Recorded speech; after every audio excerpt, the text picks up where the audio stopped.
Assalamualaikum Baraya, selamat datang kembali di Guru Gembel Channel. Tahukah Baraya bahwa nama Ibu Megawati sebenarnya bukan Soekarno Putri, tetapi Soekarna Putri. Dan bukan Soe, tetapi Su. Dan bukan Karno, tetapi Karna. Dan ini sebenarnya bukan hanya perbedaan kecil dalam aksen Sunda atau Jawa atau perbedaan dalam bahasa baru dengan bahasa lama, bukan seperti itu, bukan ejaan lama, ejaan baru, bukan seperti itu. Tetapi ini memang adalah nama yang sudah disematkan. Jadi maksudnya sempat di zaman dulu ketika Pak Karno masih hidup, beliau juga menemukan ada seorang wartawan yang menulis Soekarno Putri dan Soekarno Putra. Itu langsung ditegur, hei wartawan-wartawan, jangan sampai bikin saya terpaksa bikin bubur merah sama bubur putih lagi gara-gara nama anak saya digonta-ganti. Nama anak saya itu adalah Soekarna Putri. Jadi sudah langsung ada teguran seperti itu. Bukan Soe tapi Su, bukan Karno tapi Karna. Kita tidak mendapatkan penjelasan lebih kenapa Bung Karno memaksakan nama Soekarna itu, tetapi yang lebih pentingnya lagi adalah kenapa Ibu Megawati justru memaksakan untuk mengganti namanya menjadi Soe Karno, walaupun itu tidak sesuai dengan amanah ayahnya. Nah, di sini kita akan berbicara bukan hanya soal nama, tetapi sesuatu yang lebih penting di balik itu, terkait dengan politik, budaya, bahkan agama. Yuk kita mulai.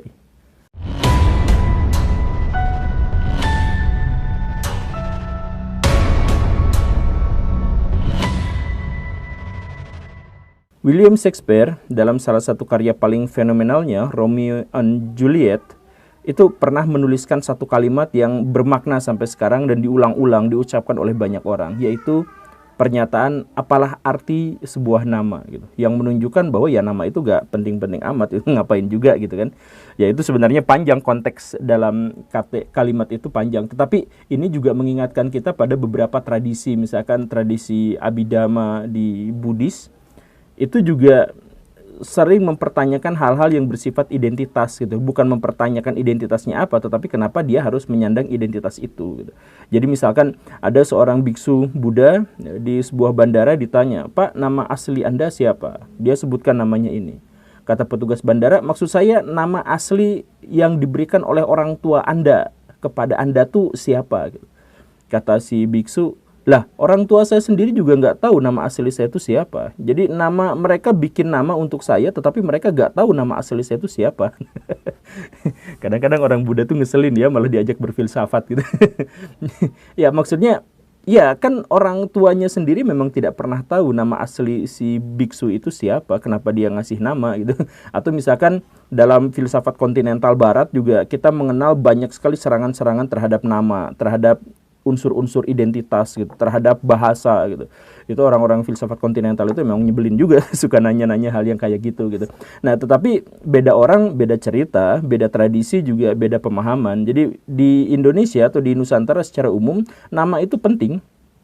Misalkan nama bagi orang Bali itu bukan hanya menunjukkan seseorang, tetapi menunjukkan identitas yang lainnya gitu. Misalkan dia ada dalam strata mana dalam sebuah hierarki masyarakat gitu. Jadi apakah dia anak agung misalkan yang seperti itu ya, atau bahwa dia itu anak keberapa dalam sebuah keluarga gitu kah? Apakah namanya Ketut gitu? Kan itu juga sebenarnya menunjukkan dia ada di posisi yang mana gitu. Atau misalkan kalau kita lihat orang-orang Jawa juga menempatkan nama itu sesuai dengan statusnya. Jadi misalkan kalau nama orang-orang besar, orang-orang bangsawan, maka namanya bagus-bagus dan panjang-panjang serta memiliki makna yang hiperbolik gitu, yang besar-besar gitu. Amangkurat gitu, artinya pemangku bumi gitu kan, pemangku alam semesta gitu. Atau misalkan ya Pakubuwono gitu ya kan begitu ya. Atau misalkan dan nama itu harus dibuat panjang gitu, ngarso dalem ingkang sinuwun Sri Sultan Hamengkubuwono Panglima ing Ngalogung Abdurrahman Saidin Panotokomo Khalifah Jumeneng ingkang sekian dan seterusnya gitu. Namanya panjang sekali. Nah, karena apa? Karena bangsawan. Jadi nama yang panjang menunjukkan dia itu adalah bangsawan gitu. Atau misalkan dalam kerajaan-kerajaan kuno di Indonesia, nama kecilnya Ken Arok, tetapi sudah besar dia raja, maka harus ganti nama. Jadi nama itu Jadi nama itu sebenarnya adalah menunjukkan bukan hanya profil pribadi, tetapi juga status yang disandang dan sebagainya. Dalam Islam, nama juga sangat penting karena nama itu sebenarnya adalah harapan dari orang tuanya tentang anaknya gitu. Jadi misalkan dikasih nama anak Gunawan, semoga dia berguna buat masa depan gitu ya, memberi manfaat untuk sebanyak mungkin orang gitu kan. Atau misalkan ada ada anak dikasih nama Budi, biar dia berbudi luhur, biar dia mengerti adab dan lain sebagainya. Nama itu adalah harapan, nama itu adalah visi kehidupan. Jadi anak ke depan harus seperti apa sejak awal sudah dikasih visi misinya. Itu kan keren gitu ya. Nah, justru karena itulah maka presiden-presiden di Indonesia pun barayat nyadar atau tidak, kebanyakan di antara mereka itu ganti nama. Misalkan kita mulai dari yang paling awal ya, Bung Karno. Nama asli Bung Karno itu siapa? Nah, nama asli itu nanti ditanyain lagi. Siapa yang tahu nama asli itu? Nama kecil Bung Karno itu sebenarnya Kusno. Tetapi karena beliau sakit-sakitan, gantilah nama menjadi Soekarno. Nah, ini penting. Ini nama berganti gara-gara apa? Gara-gara tidak sesuai dengan ramalannya. Jadi gini, nama Kusno itu sebenarnya adalah nama yang bagus, tetapi nama itu tidak layak untuk orang yang sangat besar di masa depan. Atau orang yang dilahirkan sebagai orang besar, itu nggak cocok, walaupun namanya bagus ya. Nah, karena apa? Karena cuma 2 suku kata, udah selesai sampai di situ. Nah, kalau misalkan ada orang Jawa, seperti yang dijelaskan tadi, kalau ada orang Jawa dan dia adalah orang besar, maka namanya harus panjang, harus hiperbolik, harus maknanya luas, dan sebagainya. Jadi nama satu kata Kusno gitu, itu kurang tepat gitu. Makanya sejak kecil Bung Karno itu sakit-sakitan. Sebelum akhirnya ganti nama, jadi Soekarno, nah sejak saat itu nggak sakit-sakitan gitu. Ini mau cocok logi, mau apa, tapi ini memang bagaimana cara kita menerjemahkan budaya masyarakat Jawa pada waktu itu gitu. Jadi dikasih nama Kusno tuh nggak mau, karena dia orang besar, setidaknya di masa depan. Makanya digantilah menjadi Soekarno. Soekarno itu besar karena apa? Diambil dari kata dua kata. Jadi yang pertama itu adalah Karna, Adipati Karna, di mana Adipati Karna itu adalah seorang raja yang sangat kuat, yang sangat besar, tetapi dia rela mengabdikan diri secara pribadi kepada seseorang demi prinsipnya, demi tanggung jawabnya, demi kesetiaannya. Jadi dia bisa mengalahkan Duryodhana, dia jauh lebih sakti, lebih kuat daripada Duryodhana, dia bisa menghancurkan Hastinapura dengan sangat mudah, tetapi karena dia merasa bahwa dirinya berhutang budi dan bahwa harga dirinya ditempatkan pada kesetiaan, maka dia tidak melakukan pemberontakan dan pengkhianatan. Bahkan ketika Duryodhana itu melakukan kejahatan, dia tahu itu jahat, tetapi itu dia pikir sebagai bagian dari konsekuensi. Nah, ini kan sebenarnya maknanya sangat luar biasa, dan karena walaupun dia baik tetapi berpihak pada yang jahat, maka ayahnya menambahkan di depannya itu Su. Su itu artinya baik. Jadi Karna yang baik. Jadi Adipati Karna yang berpihak pada kebaikan gitu. Jadi ini Karna itu kan sudah nama raja. Nah, jadi ini cocok, tidak sakit-sakitan lagi Bung Karno sejak kecil, dan sejak saat itu Bung Karno memang sudah cocok dengan nama Soekarno itu. Nah, bagaimana dengan presiden kedua kita, Pak Harto atau Soeharto? Baraya sadar gak bahwa Pak Harto itu sempat ganti nama? Nah, tapi gini, nama kecil Pak Harto itu memang sejak kecil namanya sudah Soeharto. Soeharto itu artinya apa? Harta yang baik, atau orang yang memiliki harta yang baik. Kenapa seperti itu? Ya karena keluarganya sebenarnya hidup dalam kemiskinan, dan karena itu berharap tentu saja bahwa si anaknya itu akan bergelimang harta atau kemakmuran. Tetapi ditambah Su di depannya menunjukkan bahwa dia adalah tetap orang yang baik, walaupun kaya raya tajir melintir gitu kan. Nah, jadi nama Soeharto itu bertahanlah dari situ. Nah, tetapi nama Soeharto itu sebenarnya juga adalah nama yang terlalu Jawa dan memang mengandung tradisi-tradisi Jawa. Dan Pak Harto itu, Baraya mungkin sadar atau tidak, ternyata beliau itu mu'alaf. Jadi maksudnya gini Baraya, sejak beliau menjabat sampai tahun 1991, Pak Harto itu tidak pernah sholat, tidak pernah melakukan ritual-ritual keagamaan, dan bahkan cenderung tidak suka pada simbol-simbol atau sesuatu yang dikaitkan dengan Islam. Jadi ketika ada yang ngomong insya Allah, Pak Harto itu langsung negur, ngapain harus dengan kata-kata seperti itu. Sebutan Assalamualaikum Pak Harto itu kalau bukan gara-gara sesuatu yang sangat penting, beliau nggak mau mengungkapkan itu. Bahkan beliau misalkan anti terhadap hijab atau jilbab. Perempuan itu tidak boleh berjilbab di masa kekuasaannya gitu. Kemudian tradisi-tradisi Islam semuanya dibatasi. Bahkan partai-partai Islam ketika suaranya naik sedikit itu langsung disusupi oleh intel, sebisa mungkin dipecah belah, dihancurkan. Karena beliau itu memang sejak lama sudah mengatakan bahwa saya itu abangan dalam artian bahwa dia itu bukan pengamal ajaran Islam, tetapi tradisi leluhur. Jadi dia punya banyak dukun, dia punya apa dan sebagainya. Nah, tetapi di tahun 91 beliau tuh entah bagaimana mulai mengubah sikapnya terhadap Islam. Jadi beliau tuh naik haji tahun 91, kemudian dapat pencerahan nggak tahu apa, hajinya mabrur gitu, sehingga ditawarin nama, akhirnya dia ganti nama menjadi Haji Muhammad Soeharto. Jadi sejak saat itu dia selalu nyandang HM Soeharto. Di mana-mana dia langsung mencantumkan HM Soeharto. Dan bukan hanya nama itu, tetapi beliau menjadi melonggarkan tradisi hijab. Silahkan perempuan yang mau berjilbab di sekolah pun tidak apa-apa, jadi PNS tidak apa-apa, misalkan begitu. Kemudian mendukung ICMI, Ikatan Cendekiawan Muslim Indonesia. Nah, itu yang pada waktu itu ketuanya adalah Pak Habibie. Nah, itu kan berarti dia tuh jadi pro terhadap Islam.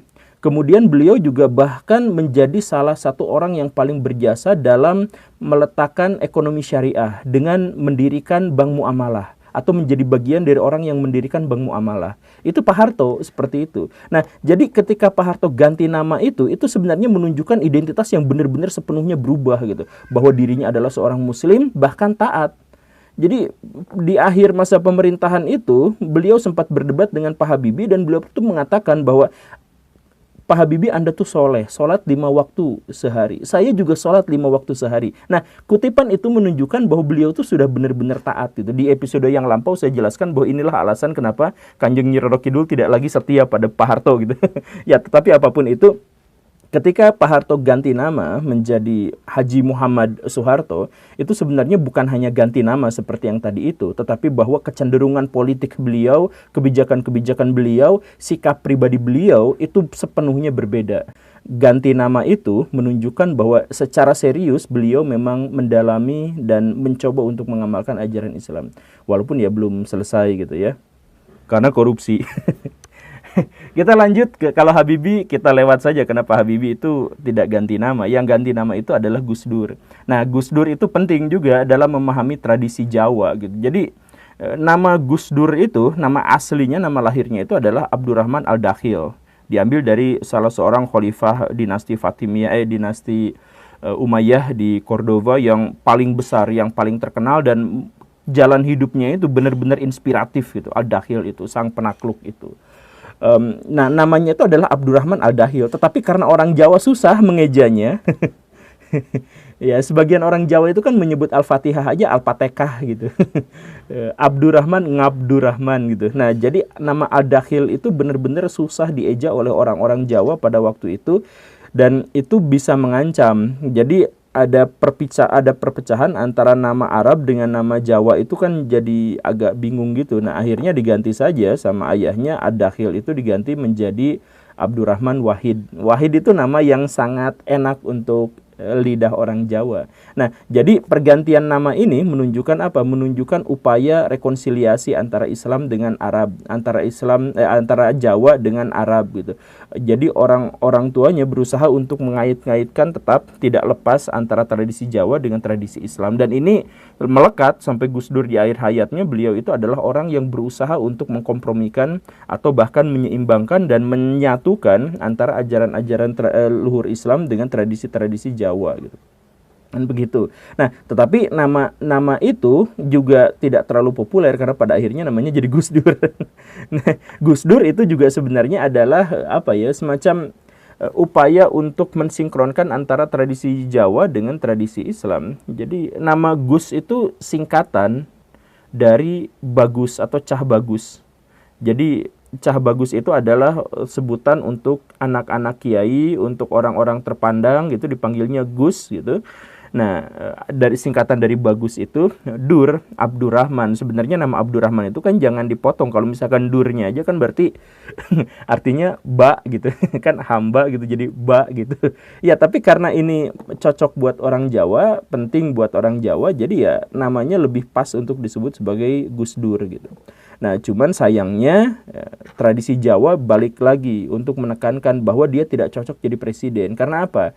Karena suku katanya cuma 2. Jadi nama presiden Indonesia itu suku katanya harus 3. Nah, Gus Dur itu cuma 2. Nah, karena cuma 2, jadi beliau lengser. Sama seperti Ibu Megawati. Ibu Megawati itu namanya suku katanya 4, Megawati. Nah, tidak cocok juga jadi presiden. Karena presiden Indonesia itu harusnya namanya itu suku katanya adalah 3 gitu. Soekarno, Soeharto. Dan ini pula lah yang kemudian menjadikan Pak SBY itu namanya populernya jadi SBY, bukan Susilo Bambang Yudhoyono gitu. Jadi kan kalau Pak Susilo Bambang Yudhoyono itu namanya besar, namanya luar biasa. Jadi su baik, silo artinya ya orang-orang yang, jadi silanya, adabnya, perilakunya itu baik, Bambang itu kesatria, Yudo itu perang, Yono itu menang. Jadi kesatria yang selalu menang perang tetapi dia berbudi pekerti baik gitu. Nah, tapi kan kalau namanya Susilo Bambang Yudhoyono gitu, kan panjang, susah. Jadi ada seorang wartawan tahun 2004 yang langsung manggil Pak SBY gitu. Nah, sejak saat itu, oh iya, enak dipanggil SBY gitu. Dan sejak saat itu Pak SBY itu memang menyandang nama dari wartawan itu. Walaupun tidak walaupun tidak ngasih hak patennya gitu. Nah, tapi Pak SBY sendiri mengaku bahwa nama itu tuh nama yang memberi berkah. Karena apa? Ya tadi itu. Jadi orang-orang Indonesia kalau nyebut orang yang lebih bawah dengan satu suku kata aja. Kuy, kemana? Gitu. Kalau misalkan yang setara itu biasanya dengan 2 suku kata. Asep, kesini Asep. Nah, misalkan gitu. Tapi kalau misalkan dengan yang atas itu minimal harus 3 suku kata gitu. Yang tadi itu Soeharto, Soekarno gitu. Nah, SBY yang panjang itu jadi SBY gitu. Nanti Jokowi, Joko kan cuma 2, nah, harus 3 jadi Jokowi gitu. Ya, tapi intinya adalah nama-nama itu juga terkait dengan tradisi kita. Nama-nama itu nama itu sama seperti bahasa, itu adalah ekspresi dari benak kita tentang sesuatu yang lebih besar dan lebih luas gitu. Nah, terkait dengan Jokowi yang tadi disebut, nah nama aslinya waktu kecil itu kan sebenarnya bukan Jokowi tapi Mulyono. Nah, cuma ya itu tadi, sakit-sakitan ganti nama jadi Jokowi Dodo. Joko itu adalah pria gitu, cowok gitu. Jadi ya pria dalam artian gentleman gitu. Widodo itu kan artinya sejahtera gitu. Jadi pria yang hidup dalam kesejahteraan. Nah, namanya awalnya Mulyono. Ya pendek kayak gitu, Mulyono aja sudah seperti itu, sakit-sakitan ya ganti nama lagi. Karena dia ditakdirkan dalam tanda kutip jadi orang besar di masa depan, jadi orang yang sangat berpengaruh. Masa namanya cuma sependek itu, ya sudah jadi Joko Widodo. Nah, Joko Widodo pun sebenarnya namanya kurang pas karena cuma 2 suku kata tadi itu. Sekali lagi ya, ini anggaplah cocok logi, tapi ini adalah bagaimana cara masyarakat kita menerjemahkan ide-ide besar dalam pikirannya, entah itu yang mistik, entah itu yang magis, entah itu apapun, tapi ini adalah tradisi kebudayaan kita gitu. Nah, karena Joko Widodo itu gak pas gitu, namanya Joko dan Widodo gitu. Makanya ketika ada orang Prancis yang menyebut Pak Jokowi gitu ya, maka nama Jokowi itu akhirnya dipakai terus karena itu memang sebutan untuk orang yang besar gitu, Jokowi gitu. Nah, makanya kalau misalkan Baraya punya nama tapi namanya pendek-pendek yang seperti itu, nah coba dibikin biar ada 3 suku kata biar langsung jadi dihormati sama masyarakat. Jadi hati-hati dengan memberi nama karena bisa saja itu akan terjadi. Terima kasih karena sudah menyimak. Saya Guru Gembul. Itu nama Gembul. Assalamualaikum warahmatullahi wabarakatuh.